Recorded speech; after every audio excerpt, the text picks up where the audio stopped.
എനിക്ക് ഇങ്ങനെ എൻ്റെ ഒരു ക്ലയൻറ്റിനാണെങ്കിൽ ഗൾഫിലായിരുന്നു അദ്ദേഹം പോകുന്ന സമയത്ത് വൈഫ് ഹൗസിൽ കൊണ്ടാക്കി എന്ന് വെച്ചാൽ അതായിരിക്കും കുറേ കൂടെ കംഫർട്ട്. കല്യാണം കഴിഞ്ഞിട്ട് ആ സമയം പ്രഗ്നൻ്റ് ആയിരുന്നു.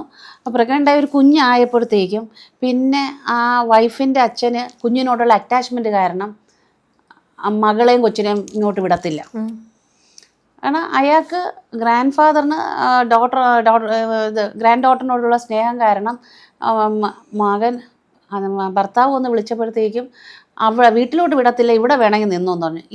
ഇവൻ്റെ ഈഗോയ്ക്ക് ഇവൻ പറഞ്ഞു ഞാൻ ഭാര്യ വിട്ട് നിൽക്കില്ല എന്ന് പറഞ്ഞ് അങ്ങ് പോയി.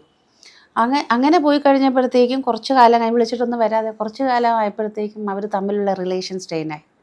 അതിൻ്റെ അകത്ത് പിന്നെ വേറെ എന്ത് ചെയ്യാം. പിന്നെ അവൻ ഗൾഫിൽ നിന്ന് വരുമ്പോൾ ഒരു മാസത്തെ ലീവിനൊക്കെ ആയിരിക്കും വരുന്നത്. ആ സമയത്ത് വൈഫ് കൂടെ വന്ന് താമസിച്ചില്ല എന്ന് പറഞ്ഞപ്പോഴത്തേക്കും അയാൾ ഒരു പ്രാവശ്യം പോയിട്ട് തിരിച്ചു വന്നു. രണ്ടാമത്തെ പ്രാവശ്യം വന്നപ്പോൾ എന്നെ കാണാൻ പറഞ്ഞു എന്നെ വേണ്ടാത്ത ഭാര്യേനെ എനിക്ക് വേണ്ട, ഡൈവോഴ്സ് ഫയൽ ചെയ്യണമെന്ന് പറഞ്ഞ് ഡൈവോഴ്സ് ഫയൽ ചെയ്തു. ഡൈവോഴ്സ് ഇപ്പോൾ കണ്ടസ്റ്റിംഗ് ആയിട്ട് നിൽക്കുകയാണ്. അപ്പോൾ ഇവിടെ അയാളാണ് സഫർ ചെയ്തത്.